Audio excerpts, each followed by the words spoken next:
Hello दोस्तों, आप देख रहे हैं एक्सप्लोसिव फैक्ट और आज मैं आपको समय समय पर अंतरिक्ष के क्षेत्र में इंसानों द्वारा किए गए ऐसे आविष्कारों के बारे में बताने जा रहा हूं, जिनसे हमारे मिलिट्री, संचार व अन्य कई क्षेत्रों में काफ़ी वृद्धि हुई और जिन आविष्कारों के बिना अंतरिक्ष के बारे में और करीब से जानना काफ़ी कठिन था। तो आइए दोस्तों, शुरू करते हैं।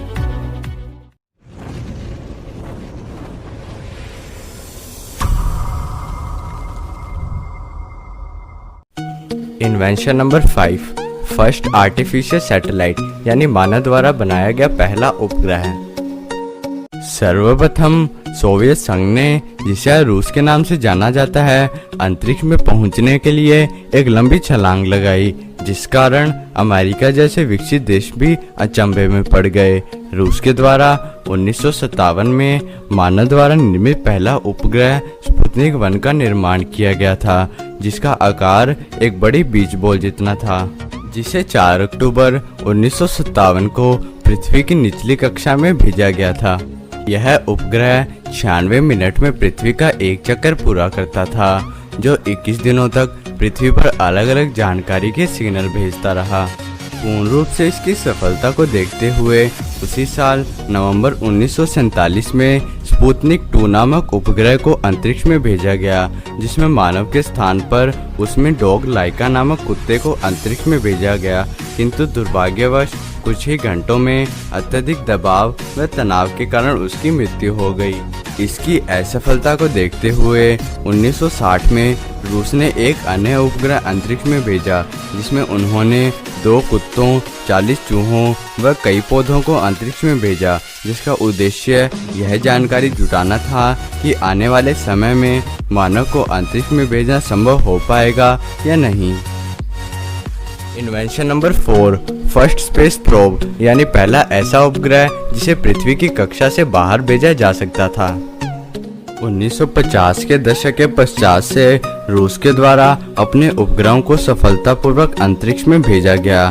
इस समय तक भेजे गए यह सभी उपग्रह पृथ्वी की कक्षा में स्थापित किए जा सकते थे, क्योंकि पृथ्वी के गुरुत्वाकर्षण शक्ति के कारण इन्हें पृथ्वी की कक्षा से बाहर निकालना संभव नहीं हो पाया था, जिस कारण से अंतरिक्ष के अन्य ग्रहों के बारे में जानना मुश्किल था। इसलिए पृथ्वी की कक्षा से बाहर जाने के लिए अमेरिका द्वारा एक ऐसे उपग्रह का निर्माण किया गया जो पृथ्वी की गुरुत्वाकर्षण शक्ति को पार करने में सक्षम था, लेकिन दुर्भाग्यवश अमेरिका के द्वारा किए गए 3 प्रयास असफल हुए।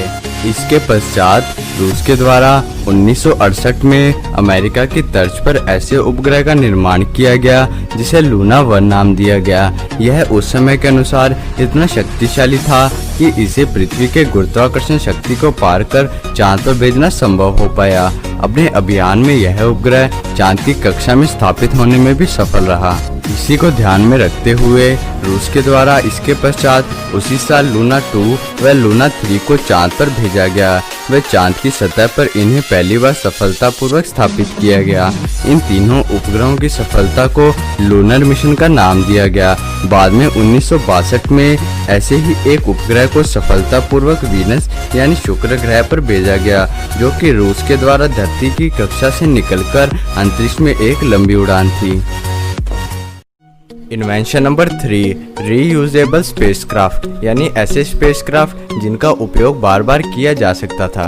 1981 से पहले जब रीयूजेबल स्पेसक्राफ्ट का निर्माण नहीं हुआ था, तो रॉकेट में लगने वाले बूस्टर्स काफ़ी खर्चीले थे, जिनका इस्तेमाल केवल एक बार ही किया जा सकता था, जिसके कारण काफ़ी समय व धन की खपत होती थी। भविष्य की आवश्यकताओं को देखते हुए बार बार बनाने में लगने वाले समय व धन खर्च को कम करने के लिए नासा को ऐसे स्पेसक्राफ्ट की आवश्यकता महसूस होने लगी जिसे अंतरिक्ष में बार बार भेजा जा सके व जिसकी पृथ्वी पर सुरक्षित लैंडिंग हो सके। इसी को ध्यान में रखते हुए अपनी आवश्यकता के अनुरूप 1981 में नासा के द्वारा स्पेस शटल नामक एक ऐसे स्पेसक्राफ्ट का निर्माण किया गया जिसका इस्तेमाल बार बार केवल मामूली परिवर्तन के साथ किया जा सकता था।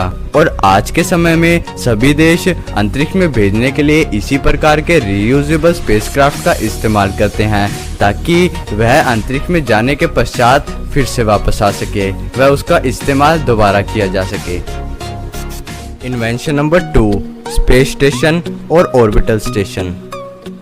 अंतरिक्ष में उपग्रह भेजने व नई नई खोजों के बारे में जानकारी प्राप्त करने के लिए रूस ने सर्वप्रथम अभियान प्रारंभ किया। रूस के द्वारा मानव रहित कई उपग्रह सफलतापूर्वक भेजने के पश्चात यह आवश्यक माना जाने लगा कि यदि भविष्य में मानव अंतरिक्ष तक पहुंचता है तो अंतरिक्ष में रहकर नई नई जानकारी जुटाने व खोजों के लिए मानव का वहां पर कई दिनों तक रुकना आवश्यक था।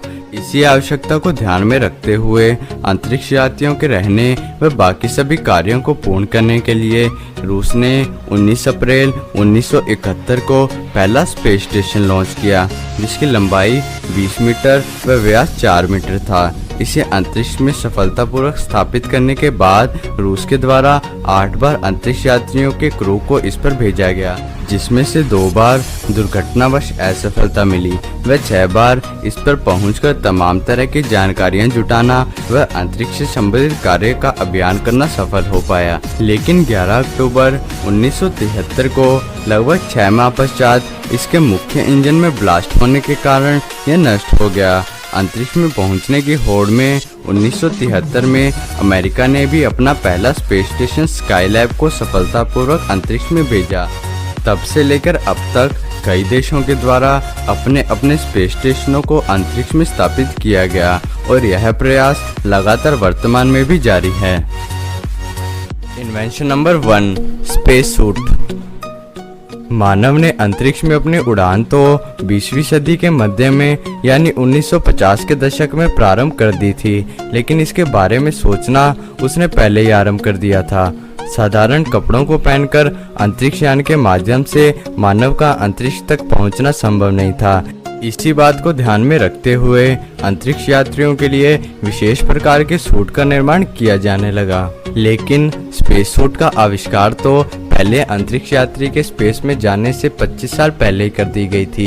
दरअसल जब 1928 में बेलिटो मोलास ने हॉट एयर बैलून पर उड़ान भरी तो दुर्भाग्यवश यह बैलून अपनी उड़ान की सीमा पार कर गया और 20,000 मीटर ऊंचाई तक पहुंच गया। सामान्य कपड़ों में होने के कारण वायुमंडल के अत्यधिक दबाव के कारण दब घुटने से उनकी मौत हो गई। इस घटना के पश्चात किए गए शोध कार्य से यह जानना संभव हो पाया कि सामान्य कपड़ों में एक निश्चित सीमा के पश्चात अंतरिक्ष में जाना संभव नहीं है। इसलिए 1935 में एमिलियो हेरेरा ने सर्वप्रथम स्पेस सूट का निर्माण किया, जिसे कई तरह के मटेरियल जैसे ऊन, रबर, कपड़े व स्टील की तार से बनाया गया था। साथ ही इस पर चांदी की पतली परत चढ़ाई गई थी ताकि अत्यधिक दबाव व गर्मी को सहन किया जा सके। और आने वाले समय में जरूरत के अनुसार इसमें कई तरह के परिवर्तन करके इसे अंतरिक्ष में जाने योग्य बनाया गया। वीडियो कैसी लगी कमेंट में ज़रूर बताएं और वीडियो अच्छी लगी हो तो इसे लाइक करें और साथ ही चैनल को सब्सक्राइब करें और बेल आइकन को दबाएं, जिससे आने वाली मेरी लेटेस्ट वीडियो की जानकारी आप तक सबसे पहले पहुंचे। तो दोस्तों मिलते हैं अगली वीडियो में। Thanks for watching.